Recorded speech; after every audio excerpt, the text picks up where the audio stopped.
Greetings and bienvenue, midnight crew. Thank you for returning to this broadcast. And welcome to new viewers joining us for the first time. If you like a video, then feel free to subscribe. I grew up on a good-sized farm in rural North Carolina. Had like 40 acres of land, mostly forest, and a couple big fields. The surrounding properties were pretty much the same, so basically just miles and miles of woods and fields in all directions. The area I was in was well known for being Native American territory. There was even a small Native American museum nearby. Not uncommon to find arrowheads and other artifacts. So I lived here through most of my childhood, age 4 to like 16. I'm 26 now. I always felt like I was being watched. In my house I couldn't walk room to room. I always ran full speed and looking behind me because I felt like I was being followed. Had a number of odd events go down while I lived there. I would regularly see random people walking into and out of the woods, which again was miles and miles of nothing. I'd explored all of our property and a bit of the surrounding area, so I don't know where these random people were going to or coming from. It was pretty bizarre. So here's one story. Note that in this story I wasn't aware of all the Native American shit and knew nothing of poltergeists. Note also I have a near photographic memory, which is why I remember obscure details. Be me. Age 10 or so. Had several quads and rode them pretty much daily. Would often ride around with my pellet gun shooting at random shit for fun and exploring. This was before everyone had cell phones. We had a small deer plot at the bottom of this steep hill and a shooting lane leading to it. I regularly would park at the top of this hill and watch the wildlife, occasionally shooting at birds or whatever, but rarely hit anything. There was a big half-buried rock I'd park my quad on to keep from rolling down the hill. Be doing the above activity one afternoon, broad daylight. Parked on the rock watching the birds, rabbits, squirrels through the scope on my pellet gun. Shit was cash. Suddenly everything goes dead silent. Like the kind of silence where all you hear is the blood pumping through your ears. Feel every single hair on my body stand on end. WTF. This has never happened before. The animals I'd been watching were frozen. Suddenly hear slow heavy breathing coming from right behind me and what sounds like a momentary deep quiet growl. Freeze. Literally felt electricity in the air, like when you go down those plastic slides in McDonald's. Overcome with pure dread and felt tears welling up.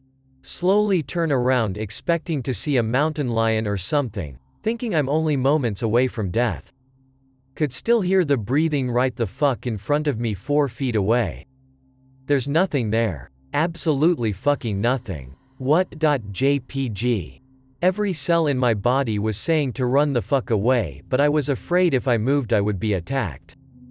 At that moment I suddenly heard my mom calling my name way off in the distance. Finally grow some balls and start the quad and take the fuck off full speed, throwing my pellet gun on the ground. Remember the gun landing barrel first and thinking my dad was gonna be pissed if he found out, because he told me never to let dirt get in the barrel. Fuck it, I'm Buddha die anyways. Absolutely fly top speed back to the house and asked my mom what she wanted. She hadn't called my name. Absolutely mindfucked. Took weeks before I went out again. For years I never told anyone about this. I'm sort of autistic, so I just never really understood what it was that happened. Not until years later, when a friend was talking to me about hauntings, did I suddenly remember all the odd shit I experienced as a kid, and it finally clicked that maybe it was a poltergeist or something. When I think about it now, it freaks me out even more than it did then. I'll tell one that my uncle told me. I was visiting my dad's family in North Carolina one summer after my parents divorced. I was pretty depressed, but that trip is now one of my fondest memories. My uncle took time off work and he and my dad showed me how to fish and handle a gun, and they shared a bunch of childhood stories with me. One night we were up late and uncle told me about something that spooked him as a kid. Dad and Grandpa go out hunting. Uncle stays home because he has a broken foot. Bored out of his mind, just lying in bed thinking. His dog, Tater, is asleep in the sun under the window. Tater suddenly lets out a Scooby-Doo style "aroo" and scurries under the bed. What in tarnation.png? Footsteps are crunching through the grass and dirt outside, like someone in heavy boots approaching the window. And a strange sound Uncle can't identify. Footsteps stop at the window, but nobody is there. The strange sound is clear now. It's a very weird sounding voice. Uncle told me that years later someone showed him Mongolian throat singing, and it sounded almost exactly the same, only there was something static why about this. Uncle freezes, listening intently. He can almost make out the words, but not sure exactly what they're saying. First 3 words sound like, "I can see." Sounds like, "I can see where it is," but it's hard to be sure. Uncle decides, fuck it, and hops over to the window on one foot. He looks out the window, nothing but fields and forests and mountains. The strange voice gets really loud though, and sounds panicked. Voice becomes garbled and seems to be yelling the same thing over and over again, but Uncle can't understand any of it. Bright fucking flash, everything goes white for a few seconds. Uncle finds himself back in bed, his heart is racing. He said he thought he'd had a nightmare, except Dad and Grandpa came home early and both said there was a white flash that nearly blinded them as they were coming out of the woods. Asheville, North Carolina. I used to be a guide for one of the ghost tours, so I know a bunch of legends and a bit of documented spooky history. The most well-known one is Helen's Bridge. It's up on a mountain that separates 2 sides of town, and before the huge tunnel was built through it, it was the only way to get from one side to the other. There's a small castle at the top of the mountain that used to be owned by a fellow who loved to throw crazy parties. He was in love with a woman named Helen that lived just off the property of the castle and would invite her over often. She had a daughter who would attend parties with her, but usually stayed in the library reading or conversing with the servers. One night a fire broke during one of the parties and everyone attending evacuated. However, Helen's daughter remained locked in the library and was never found. She was presumed dead. Helen became so distraught at her daughter's death that she committed suicide by hanging herself from a footbridge near the top of the mountain. Legend says that if you turn off your car underneath the bridge, it won't start again, and that you may hear footsteps above you, crying, or a voice asking, "Where is my daughter?" A guy I know actually had a handprint burned into his car hood and he returned to his car after taking photos of the bridge one night. The car doesn't run anymore, but he still keeps it because of the sentimental value. That's probably the tamest story that all the locals know. I saw them a lot when I was going to school in Wilmington, North Carolina. I am convinced there is a supernatural aura to that place still because of it. I'll try to Greentext it. Be me, a freshman in college. Choose a school near a beach because I assumed I would have fun and I wanted to get out of my parents' house and not go to the major school there, which is 30 minutes away and basically the same area. I am severely depressed and lonely since I am now at this school, which is populated with normies, and separated from my closely curated friend group I normally associated with. I end up having a really bad sleep schedule, usually only sleeping from 2 or 3 in the morning and then waking up at 7 a.m. at least 5 days a week, sometimes not sleeping at all. Slowly, over time, I start seeing what I call shadow people. It would start as the typical thing where you would see them out of the corner of your eye, and then they would get more and more brash around me as time went on. More on that later. They looked very similar to Pick related, though with no gun or hat, and for the record, I never saw them as a kid. At the beginning they would usually prey on me in dimly lit areas or during the nighttime. I want to say when I would have negative emotions more intensely. Then, they started appearing during the day and in situations where I was not alone. At first I feared them, then I began to become annoyed by them. Sometimes, there would be more than one. I think the most I ever saw was 3 at a time. They began to come closer and become more defined, but stayed in the corner of my eye. They were not distinctly male or female but were definitely humanoid and usually shorter than I, being 6'1". They began to approach me during times when I was in a positive mood. I know it sounds lame, but I felt like I was chosen by them as a favorite subject of observation or whatever their motive was other than making me a paranoid schizoid. Nobody else seemed to see them when they were around, even though they would appear in a specific place in the room rather than just hovering in space. And when I would talk to the few friends and acquaintances I had, if they had seen anything similar, they would say yes, but always that it was mistaken for another object in the room. They were content to just mess with me for a while. I had begun to get very annoyed by them now. I would swear at them if I was alone and they thought to appear. I decided for some reason that I would touch them next time they got close enough. I had hoped that it would provide me with an answer of some kind as to what they were or what they wanted or how they worked. I will say that in my gut, these were not ghosts. I have never seen a ghost, but something about the way they acted was almost annoyingly neutral and ambulatory. I only drew a sinister feeling from them because of their supernatural nature and black smoke-like appearance, both of which I believe humans are instinctively trained to fear. Still, I did feel a sinister nature about them.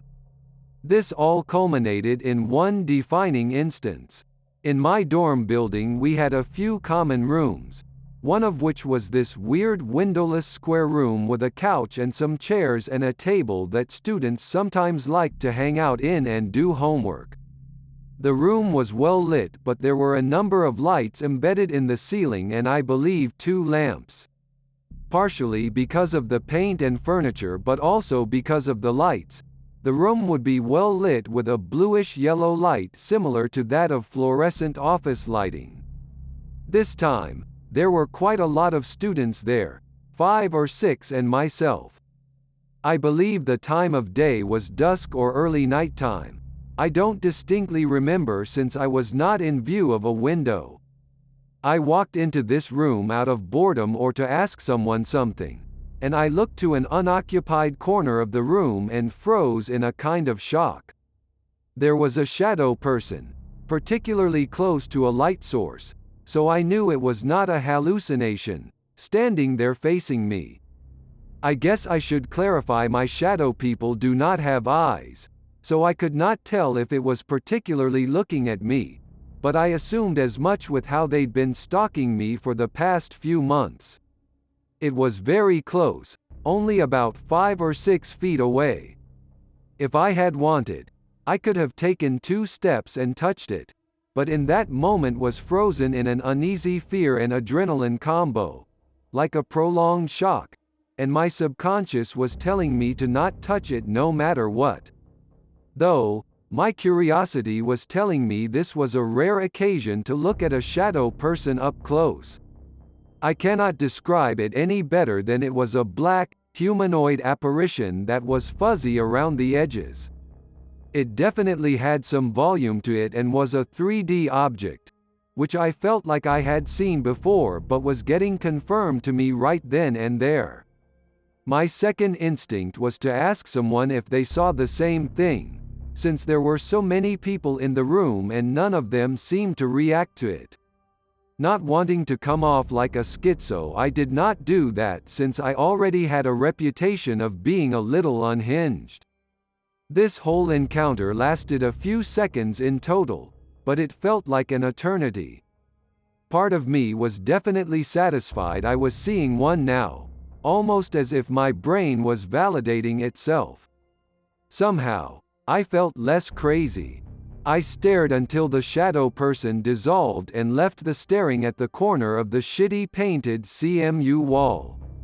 After this I went on with my night. That might seem anticlimactic or brave of me, but I had situations before where I had seen them and basically had to ignore them and continue with what I was doing to function properly, so I was somewhat used to it. I saw them a few times after that until I had finally left the school, where I then stopped seeing them. Now, I assume many will write this off as some budding schizo, but I was to include some important details that cement this as a supernatural phenomenon for me. I remained depressed and sleep deprived at my new school, but I did not see them there. I did not see them when I visited my parents' house 3 hours away. Just a short one. B19. Live in a shitty old ranch house in rural North Carolina. About 11 p.m., my parents are sleeping, I'm playing the video. Go to the bathroom. Come out of the bathroom into the dark hallway.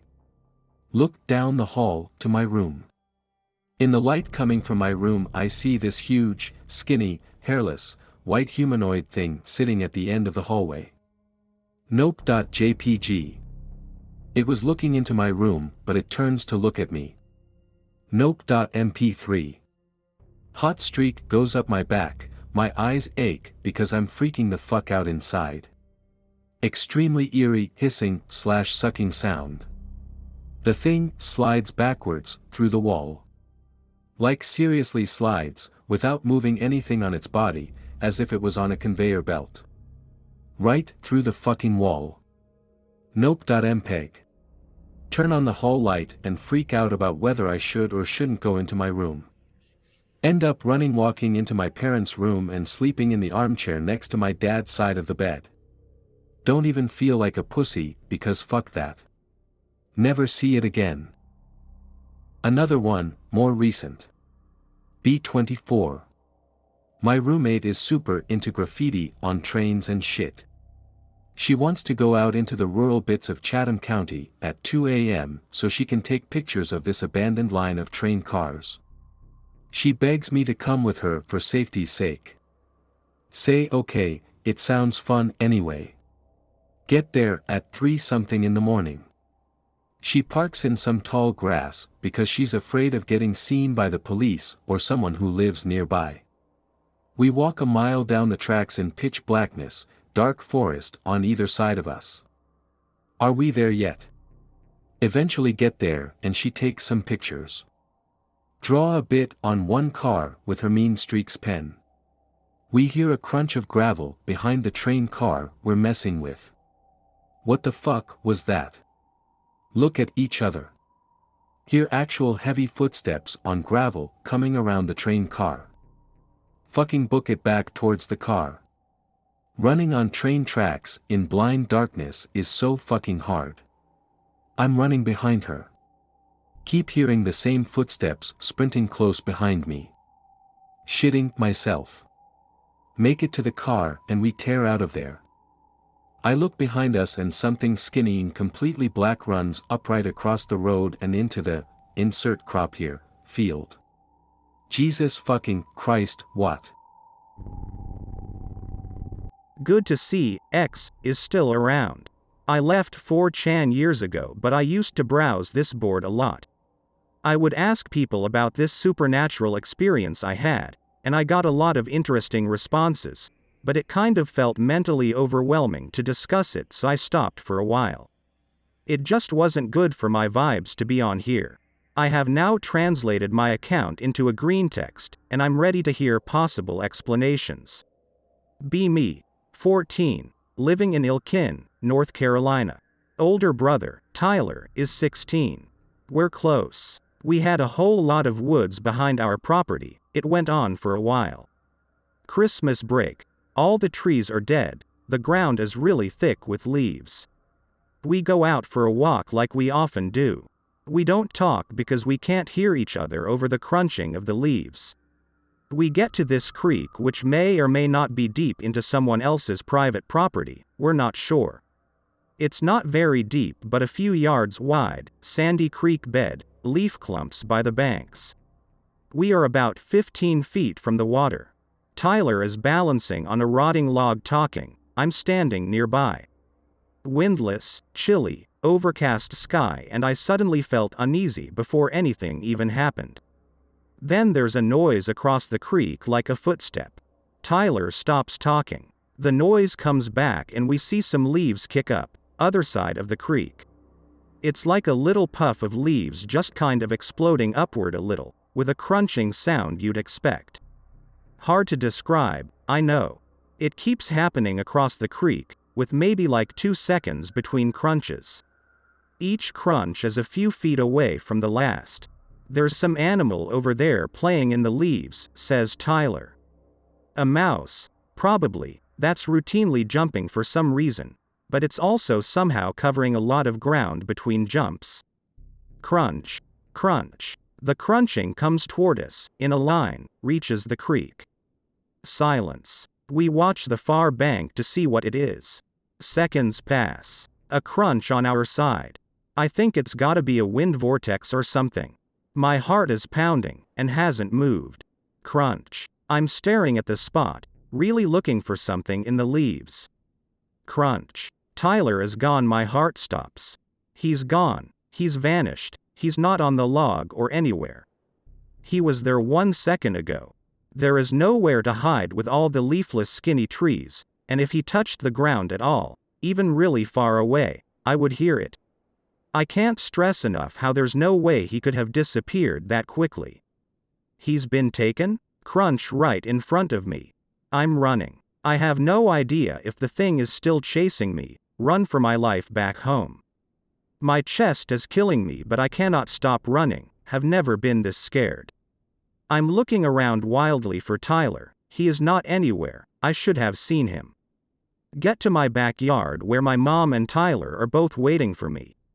He's alive. They look terrified, asking what happened, and I can't even breath enough to explain. My lungs are frozen. Tyler says you disappeared. A lot of confusion. Apparently his account is that the crunching stopped right when the thing crossed the creek. I remember a few more crunches on our shore, and that I had vanished and he had freaked out and ran. I insisted that he disappear first and then I ran. They had been waiting for me for a full minute, according to Tyler and Mom. What? That timeline makes no sense. Why was I that slow getting back? Mom says we both got spooked and ran at the same time, but that still doesn't explain how he got back so fast. Lots of talk. She gets pretty worried about us because of how freaked out we were. We go inside and get warm. I take a shower to clear my head. Me and Tyler talk about this non-stop for months. It became a whole thing where we finally built up the courage to return to the creek half a year later, but we don't find anything. I don't tell a lot of people, and I gradually start downplaying how scary it was to my friends that I did tell. Very emotionally scarring. Very strange. Moved a few years later.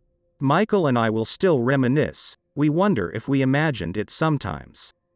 I have no idea what happened, and as far as I know nothing like that has happened to anyone.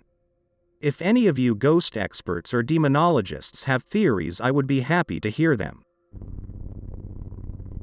Okay X, there was this thing I saw on Tuesday and I'm not sure what it was. Here's what happened.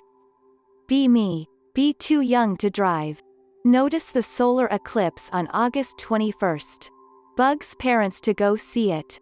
Parents make plans. We end up driving to NC, North Carolina, to stay at a friend's place to watch the eclipse.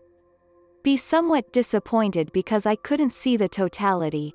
Whatever, it's a better view than what I would get where I currently live.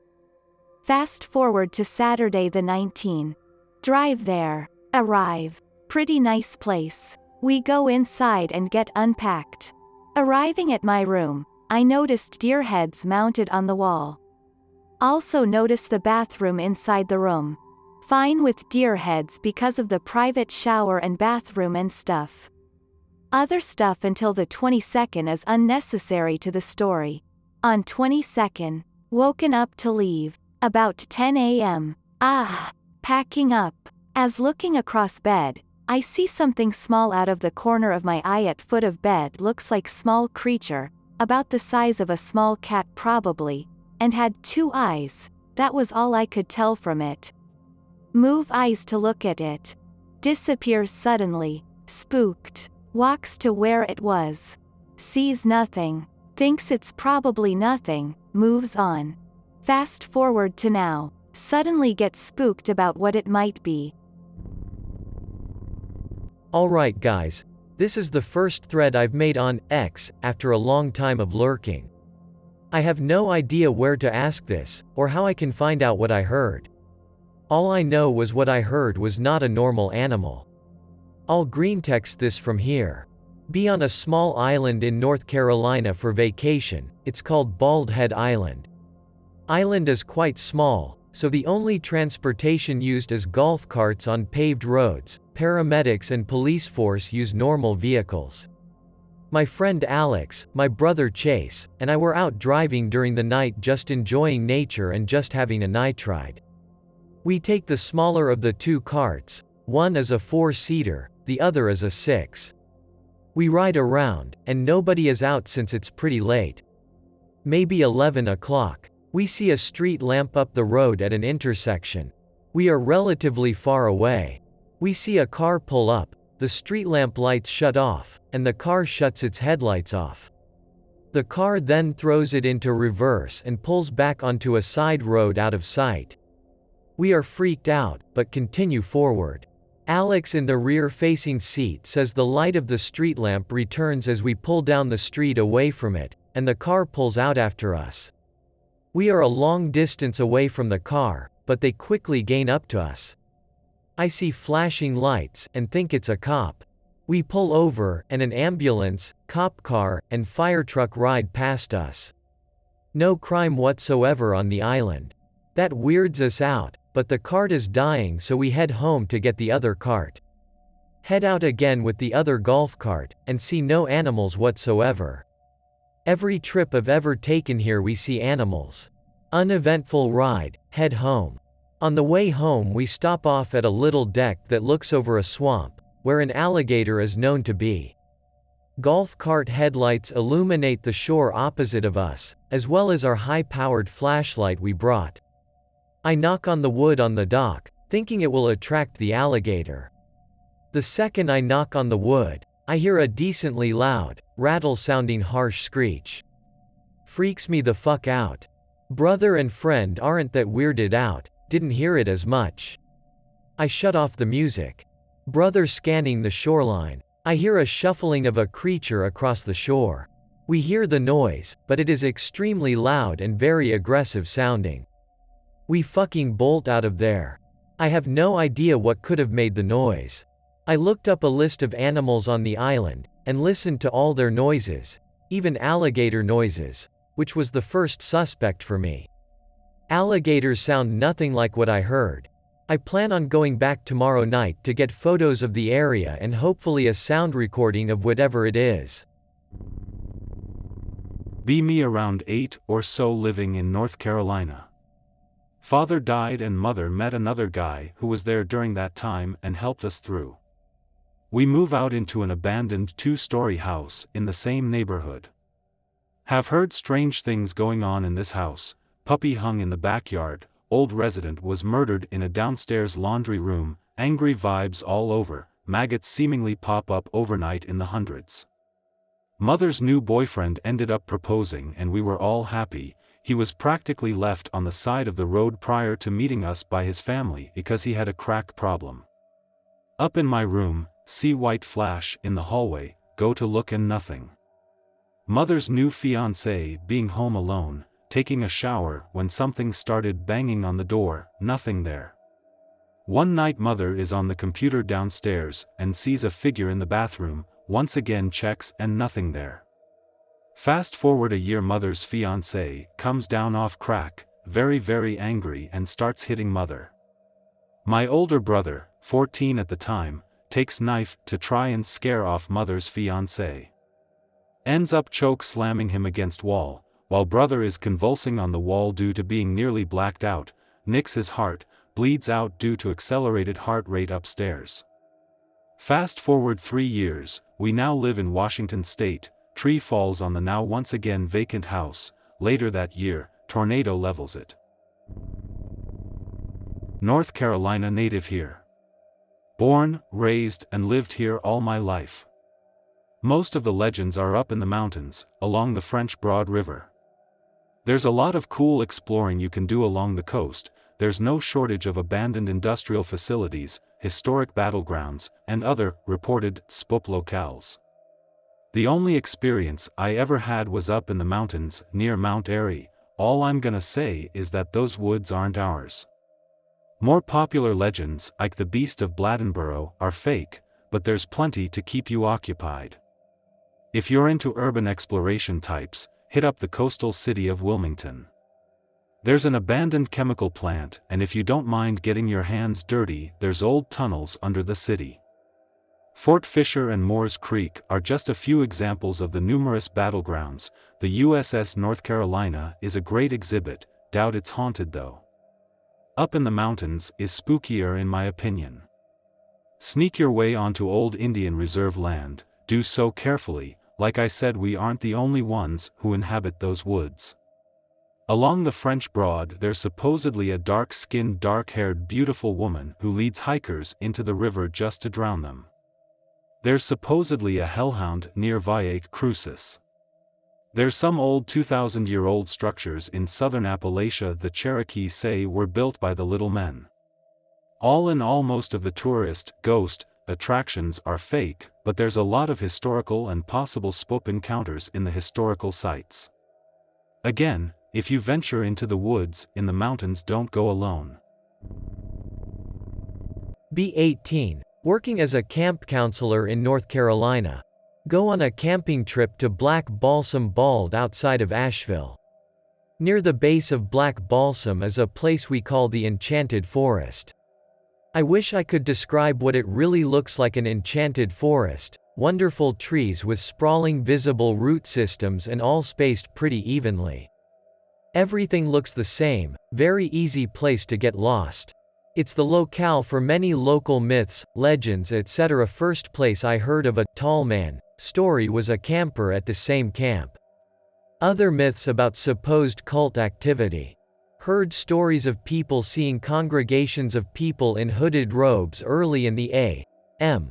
there. Supposedly the mayor of Asheville is part of said cult, etc., etc. You get the idea. So my group decides to camp in the Enchanted Forest. Walking around looking for a campsite. Lil camper. Hey Ezra, look. A doll hanging from a tree by a noose. Oh shit, WTF.jpg. Go to check it out. Lots of dolls hanging from the trees by nooses. Some sort of sticky red substance on some of the rope stalls. The co-counselor deems it as animal blood. Not so sure about that, but he was a general wildman, so I trust his opinion. Most of the group decides we should camp elsewhere. I protest, convince everyone it's okay. Set up camp a good 20 meters away from the creepy dolls. Later that night, getting ready for bed, I hear gunfire and yelling out in the woods. Probably just some fucking hillbillies. Not likely, as we are in national forest, no guns allowed. The co-counselor and I decided to sleep in shifts. He takes first watch, wakes me up when it's my turn, tells me it's been quiet all night. Happy to hear it, I take my turn. Waiting around the fire, watching, getting generally creeped out. It's a creepy place at night, aesthetically. Think I hear laughter. Rational mind. Must be the wind. Definitely hear footsteps, voices behind me. Oh shit, oh shit. Turn around and shine a flashlight, 2 figures. Say to the people, hey, we've got a campsite here, would you mind going around? They stop moving. No reply, heart is fucking pounding. Hello? Finally one says, we're hunting. Shrill female voice, gives me chills thinking about it to this day. You can't hunt here, it's a national forest. Please, we have children here, just leave us in peace. Male voice this time, ignorant. We hunt where we desire, or something like that. They stand there for what felt like hours. Finally they simply, wordlessly, turn and leave. Don't sleep for the rest of the night, Don't tell anyone what happened. When my co-counselor finally wakes up, I tell him I'm going for a shit. Secretly go to where I thought dolls were. Dolls are gone, ropes still hanging. Nope, WTF is this place? Run back to camp, start packing up. Be Me.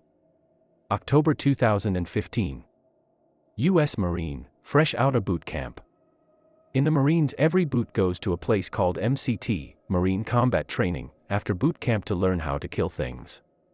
Infantry Marines stay for 3 months, but POGs, like myself, are only there for 1. East Coast Marines go to a place in North Carolina called Camp Geiger. Almost done with MCT. At in this small base out in the woods for the last part of our training. People had been spreading rumors about a ghost named Molly that would walk by the front gate between 3 and 4 a.m. It's a little girl. One night my buddy had ammo watch. Some of us were put on different guard shifts every night, armory watch, ammo watch, gate guard, etc. Each sentry was given a radio to check in with the sergeant on duty every hour and to call in case anything happens. Each radio is on the same channel so you can hear the other sentries when they talk. Ammo watch was this little shed that had all the ammo in it, obviously, out in the woods, just 2 of them, far away from the gate and everything else. 3:30 am or so. E5, come in, this is gate guard, over. This is E5. XXX. Send it, over. There's something in the woods. Over. Well, what is it? It's probably an animal, you pussy. Over. Negative, Sergeant, I think it's a person. Over. Stand by. It's probably Marsic. I'm coming over. Out. Marsoc is like Marine Special Forces who train over there sometimes mess with us, beyond operator. Next morning buddy tells me about what he heard on the radio. Him and the guy he was with thought it was Molly. I was already a little interested in the paranormal, so I say let's go talk to the guy about it. Guy tells us he swears it was a little girl in the woods. The sergeant went out and couldn't find anyone. Sergeant XXX said he didn't think Marsoc was out there training either during the time. Says this isn't the first time this has happened, said it's probably Molly. Sergeant also said Molly was a thing when even he was at MCT. Thought it was a rumor until he came a combat instructor and some of the other instructors said they saw her. Other weird shit would happen there every once in a while. He just stayed out there with this dude for the rest of his shift because all 3 of them were freaked out, including the sergeant. Anywho, a few days pass, more training, more exercises. Hurricane comes. This is already shitty enough. Rains and storms non-stop. Place is basically flooded. Finally get to the last exercise called Battle Skills Readiness Exercise. It's basically a 3-day-long simulated battle between each of the platoons, at least that's how my cycle did it. My cycle was bigger than normal ones, just more Marines to train for some reason. There's a big fake camp that's supposed to be like one that would be in Iraq right inside the base. During the op, one platoon had to defend it each day. There were these 4, I think, long shitty huts in there that they had to sleep in. They said normally there's one they don't use, but since our cycle was bigger they said they had to put us in there. Okay. Stick spiders, mud everywhere. Had us sleep on the concrete ground. Still pouring rain. Why did I sign up for this .pdf? Sleeping. Or at least trying to. Buddy, different one from before, but my closest friend by far, is standing watch. Shines flashlight in my face. Fuck you man. GIF. Wakes me up, says he's super freaked out. What?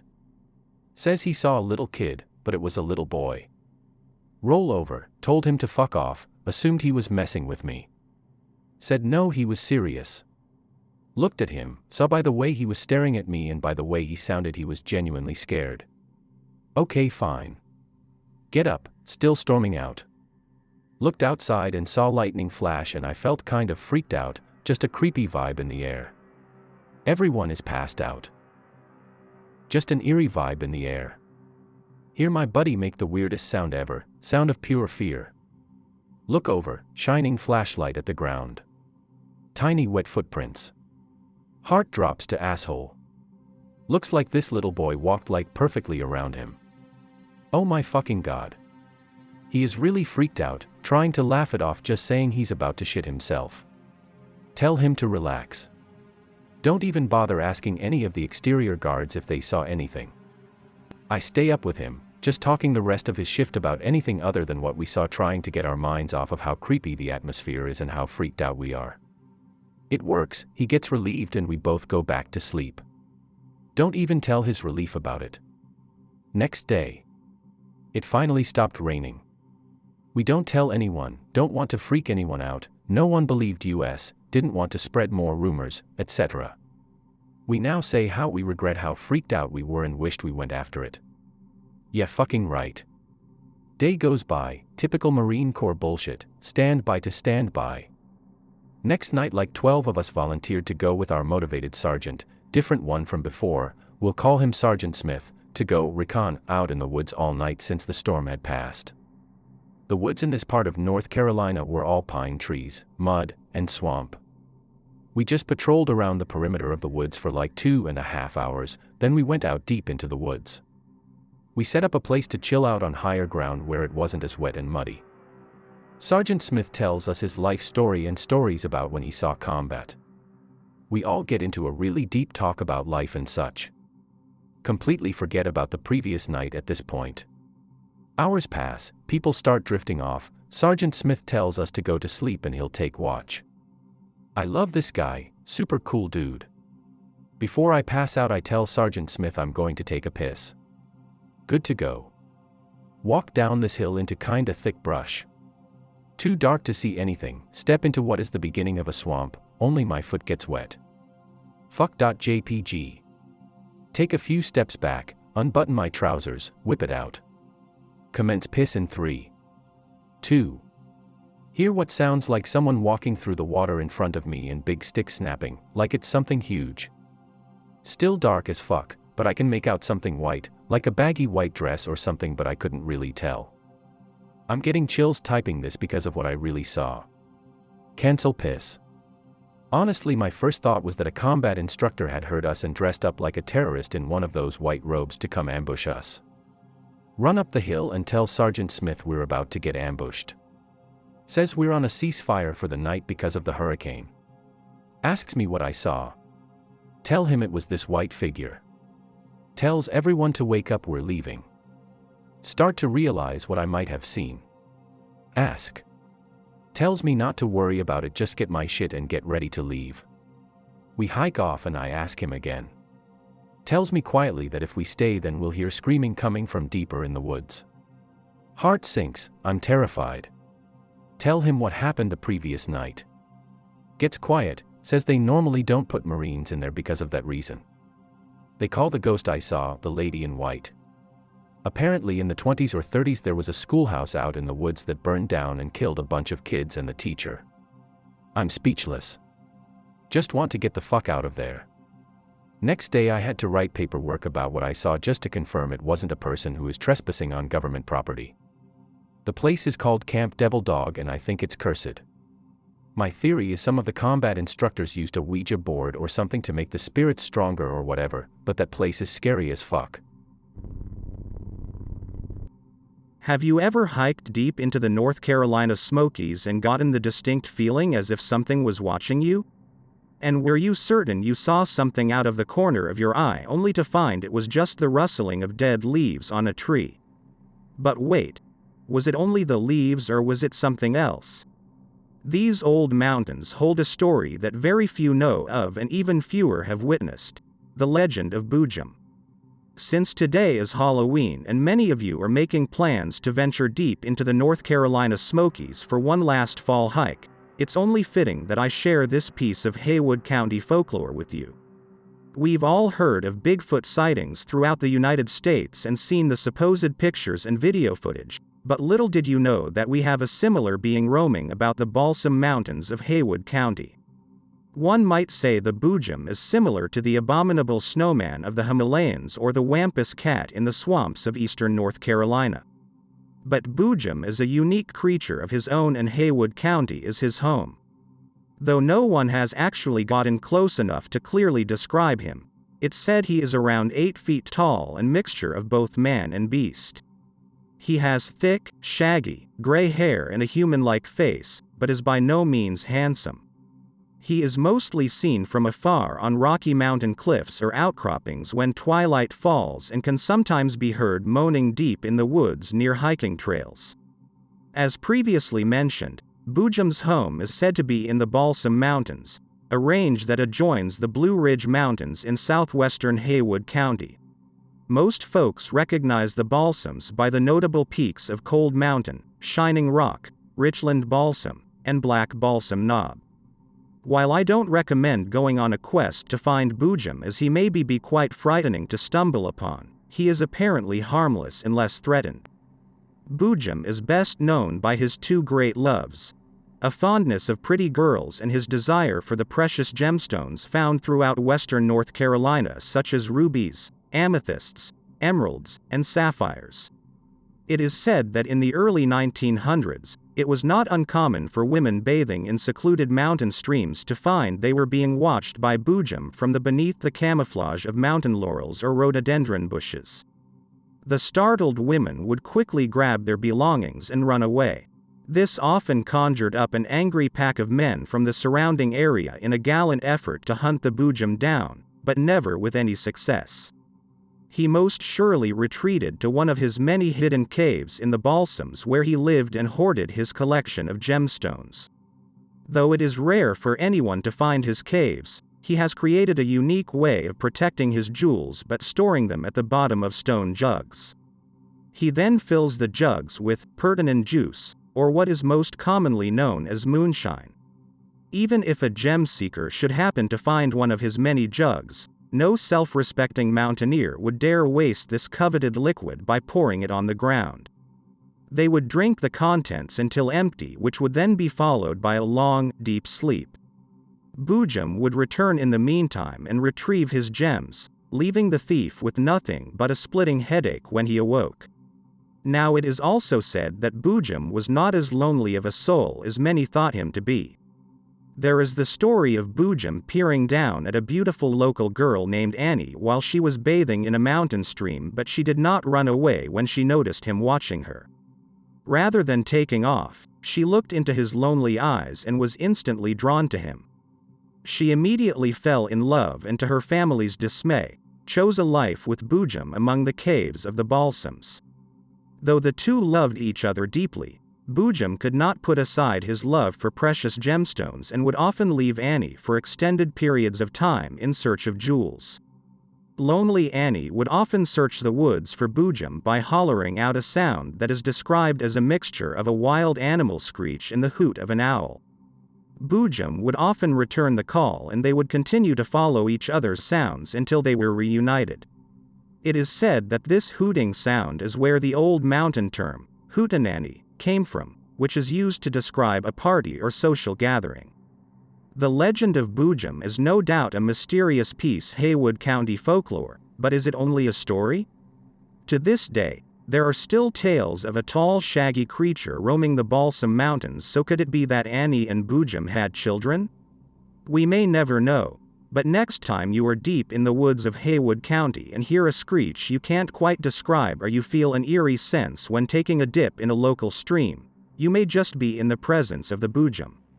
And remember, do not drink the pertinent juice. Happy Halloween, y'all.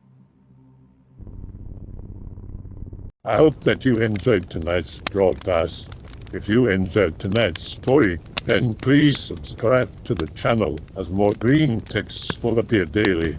A new broadcast will appear when the clock strikes midnight Central Time.